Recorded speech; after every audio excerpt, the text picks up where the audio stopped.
ಸಿಂಹರಾಶಿ ತುಂಬ ತಾಳ್ಮೆಯಿಂದ ಎಲ್ಲವುದನ್ನು ಎದುರಿಸಬೇಕಾದಂತಹ ದಿವಸ.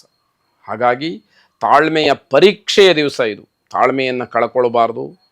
ಯಾವುದೇ ಕಾರಣಕ್ಕೂ ಕೂಡ ನೀವು ತಾಳ್ಮೆಯಿಂದಲೇ ಕೆಲಸವನ್ನು ಮಾಡಬೇಕಾದಂಥದ್ದು. ಹೊಸ ವ್ಯಕ್ತಿಗಳ ಪರಿಚಯವಾಗತ್ತೆ. ಅವರಿಂದ ಆಗ್ತಕ್ಕಂತಹ ಅನುಕೂಲವನ್ನು ಪಡ್ಕೊಳ್ಳಿ, ಸದುಪಯೋಗ ಮಾಡಿಕೊಳ್ಳಿ. ನಿಮ್ಮಿಂದ ಆಗ್ತಕ್ಕಂತಹ ಸಹಾಯವನ್ನು, ಮಾರ್ಗದರ್ಶನವನ್ನು ಅವರಿಗೆ ಮಾಡಿ ಪರಸ್ಪರವಾಗಿ ಸ್ನೇಹ, ಆ ಮಿತ್ರತ್ವ, ಬಂಧುತ್ವ ಬೆಳೀತಕ್ಕಂಥದ್ದಾಗತ್ತೆ. ಕೆಲಸ ಕಾರ್ಯಗಳೆಲ್ಲ ನಿಧಾನಗತಿಯನ್ನು ಹೊಂದುತ್ತೆ. ನಿಮ್ಮ ಆತುರಕ್ಕೆ, ನಿಮ್ಮ ವೇಗಕ್ಕೆ ಎಲ್ಲ ಕೆಲಸಗಳು ಆಗದೇ ಇರತಕ್ಕಂಥದ್ದು. ಬುದ್ಧಿವಂತಿಕೆಯಿಂದ ಕೆಲಸ ಮಾಡಿದರೆ ಮಾತ್ರ ಅನುಕೂಲ ಇದೆ. ಇಲ್ಲಿ ಯಾವುದೇ ಅತಿಯಾದ ಬುದ್ಧಿವಂತಿಕೆ ಆಗಲಿ, ಅಧಿಕಾರವಾಗಲಿ, ಹಠವಾಗಲಿ, ಇನ್ಯಾವುದೋ ಗತ್ತಿನಿಂದಲಾಗಲಿ ಕೆಲಸಗಳು ಆಗದೇ ಇರತಕ್ಕಂಥದ್ದು. ಯಶಸ್ಸಿನ ಬಾಗಿಲು ತೆರೀತಾ ಇದೆ, ಗಮನಿಸ್ಕೊಳ್ಳಿ. ಇದರ ಅರ್ಥ ಏನೋ ತುಂಬ ತಾತ್ವಿಕವಾಗಿ ಯೋಚನೆ ಮಾಡ್ತಕ್ಕಂಥದ್ದು ಬೇಡ. ಅನುಕೂಲವಾಗ್ತಕ್ಕಂತಹ ಸಮಯ ಇದೆ, ನನ್ನ ಪ್ರಾಮಾಣಿಕ ಪ್ರಯತ್ನವನ್ನು ನಾನು ಮಾಡಬೇಕು ಅನ್ನುವಂಥದ್ದು ನಿಮಗೆ ಗೊತ್ತಾದರೆ ಸಾಕು. ನಿಮ್ಮ ಪ್ರಯತ್ನಕ್ಕೆ ತಕ್ಕ ಪ್ರತಿಫಲ ಸಿಕ್ಕುವಂಥದ್ದಾಗತ್ತೆ. ಹಣಕಾಸಿನ ವಿಚಾರದಲ್ಲಿ ಪುಣ್ಯವಂತರು ನೀವು. ನಿಮ್ಮ ಯೋಗ್ಯತೆಗೆ ಅನುಸಾರವಾಗಿ ಸಕಾಲದಲ್ಲಿ ಹಣ ಒದಗತಕ್ಕಂಥದ್ದಿದೆಯಲ್ಲ, ದುಡ್ಡು ಯಾರದ್ದೇ ಆಗಿರಲಿ, ಆದರೆ ನಿಮಗೆ ಅದು ನಿಮ್ಮ ಕಷ್ಟಕ್ಕೆ ಒದಗತಕ್ಕಂಥದ್ದಿದೆಯಲ್ಲ, ಅದನ್ನು ಗಮನಿಸ್ಕೊಳ್ಬೇಕು. ಈಶ್ವರನ ಆರಾಧನೆಯನ್ನು, ಈಶ್ವರನ ಪ್ರಾರ್ಥನೆಯನ್ನು ವಿಶೇಷವಾಗಿ ಮಾಡಿ. ಶುಭವಾಗಿ. ಕನ್ಯಾ ರಾಶಿ ರಿಯಲ್ ಎಸ್ಟೇಟ್ ಏಜೆಂಟ್ಗಳಿಗೆ, ರಿಯಲ್ ಎಸ್ಟೇಟ್ ಉದ್ಯಮಿಗಳಿಗೆ ವಿಶೇಷವಾದಂತಹ ದಿವಸ ಇದು. ಲಾಭ, ವ್ಯವಹಾರವನ್ನು ವಿಸ್ತರಣೆ ಮಾಡಿಕೊಳ್ತಕ್ಕಂತಹದ್ದು, ಹೆಚ್ಚಿನ ಹಣವನ್ನು ನೋಡ್ತಕ್ಕಂಥದ್ದು, ವ್ಯವಹಾರ ಕೈಗೂಡ್ತಕ್ಕಂಥದ್ದು, ಇವೆಲ್ಲವನ್ನು ಈ ದಿವಸದಲ್ಲಿ ಕಾಣಬಹುದು ಅಂತ ಅರ್ಥ. ಮನಸ್ತಾಪಕ್ಕೆ ಮಾತ್ರ ಹಲವಾರು ಮಾರ್ಗಗಳಿದೆ. ಎಲ್ಲರೂ ಎಲ್ಲವನ್ನು ಒಪ್ಪಿಕೊಳ್ಬೇಕು ಅಂತ ಹೇಳಿ ಏನಿಲ್ಲ. ಅವರವರ ಅಭಿಪ್ರಾಯವನ್ನು ಹೇಳಿದಾಗ ಮನಸ್ತಾಪಗಳು ಸ್ವಾಭಾವಿಕವಾಗಿ ಉಂಟಾಗ್ತಕ್ಕಂಥದ್ದಾಗತ್ತೆ. ಆಸ್ತಿಯ ವಿಚಾರದಲ್ಲಿ ಜಗಳ ಆಗತ್ತೆ. ಇದೆಲ್ಲವುದಕ್ಕೂ ಕೂಡ ಸಿದ್ಧವಾಗಿರಬೇಕು. ಅಂದರೆ ಜಗಳ ಮಾಡೋದಕ್ಕೆ ಸಿದ್ಧವಾಗಿರಬೇಕು ಅನ್ನೋ ಅರ್ಥ ಅಲ್ಲ. ಜಗಳದಿಂದ ಆಗ್ತಕ್ಕಂತಹ ಮಾನಸಿಕ ಆಘಾತ ಏನಿದೆ ಅದಕ್ಕೂ ಕೂಡ ಸಿದ್ಧವಾಗಿರಬೇಕು. ಆಗ್ತಕ್ಕಂತಹ ದುಃಖವನ್ನು ಭರಿಸ್ತಕ್ಕಂತಹ ಶಕ್ತಿ ಇರಬೇಕು. ನೋವು ಅಥವಾ ಬೇಸರ ಇದೆಲ್ಲವುದಕ್ಕೂ ಕೂಡ ಸಿದ್ಧವಾಗಿರಬೇಕು ಅಂತ ಅರ್ಥ. ಸಹೋದರ ವರ್ಗ ನಿಮಗೆ ಸಹಕಾರವನ್ನು ನೀಡುವುದಿಲ್ಲ. ಅಣ್ಣ ತಮ್ಮಂದರು, ಅಕ್ಕ ತಂಗಿಯರು ಯಾರೂ ಕೂಡ ನಿಮ್ಮ ಬೆಂಬಲಕ್ಕೆ, ನಿಮ್ಮ ಸಹಾಯಕ್ಕೆ ಬರುವುದಿಲ್ಲ.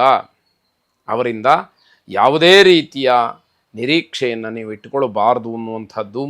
ಮನೆಯಲ್ಲಿ ಆಕಸ್ಮಿಕವಾಗಿ ಅಗ್ನಿಯ ದುರಂತ ಕಾಣಬಹುದು, ಎಚ್ಚರಿಕೆ ಇರಲಿ.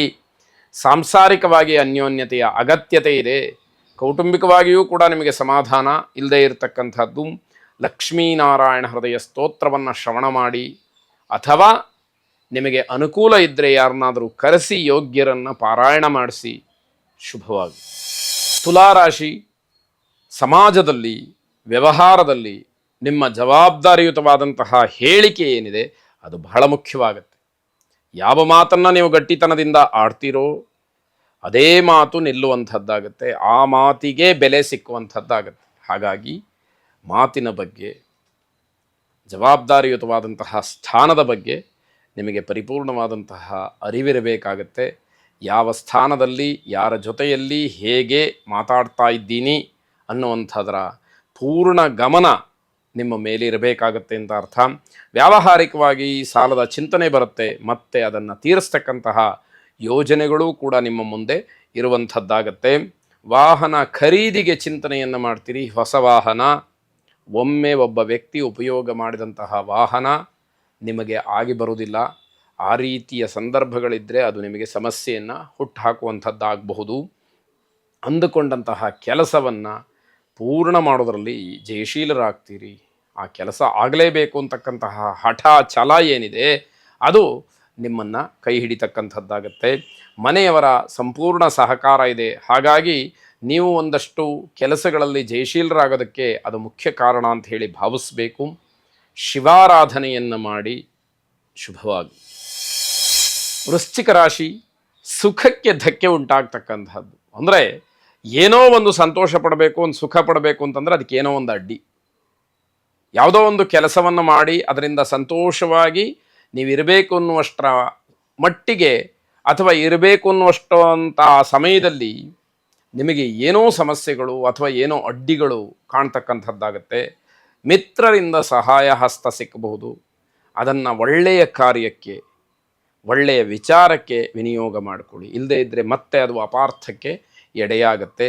ಮೇಲಧಿಕಾರಿಗಳಿಂದ ಕಿರುಕುಳ ಆಗಬಹುದು, ಅಥವಾ ನಿಮಗಿಂತ ಹಿರಿಯವರಿಂದ ಒಂದಷ್ಟು ಮಾತಿನ ಚಕಮಕಿಯಿಂದ ನಿಮ್ಮ ಮನಸ್ಸಿಗೆ ಬೇಸರವಾಗಬಹುದು.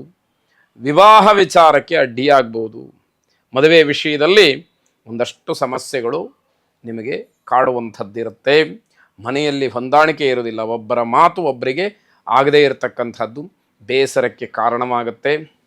ನೌಕರಿಯನ್ನು ಹುಡುಕ್ತಾ ಇರ್ತಕ್ಕಂಥವ್ರಿಗೆ ನೌಕರಿಯನ್ನು ಬದಲಾವಣೆ ಮಾಡಬೇಕು ಅನ್ನುವಂಥವ್ರಿಗೆ ಅಸಮಾಧಾನ. ನೀವು ಅಂದುಕೊಂಡಂತಹ ರೀತಿಯಲ್ಲಿ ನಡೆಯುವುದಿಲ್ಲ ಅಂತ ಅರ್ಥ. ದುರ್ಗಾ ಪ್ರಾರ್ಥನೆಯನ್ನು ಮಾಡಿ, ದುರ್ಗಾ ಪೂಜೆಯನ್ನು ಮಾಡಿ, ದುರ್ಗಾರ್ತಿ ಶಮನಿ, ದುರ್ಗಾ ಪದ್ವಿ ನಿವಾರಿಣಿ, ದುರ್ಗಮಚ್ಛೇದಿನಿ, ದುರ್ಗ ಸಾಧಿನಿ, ದುರ್ಗನಾಶಿನಿ ಎಂಬತಕ್ಕಂತಹ ಪ್ರಾರ್ಥನೆ ನಿಮ್ಮದಾಗಿರಲಿ. ಶುಭವಾಗಿ.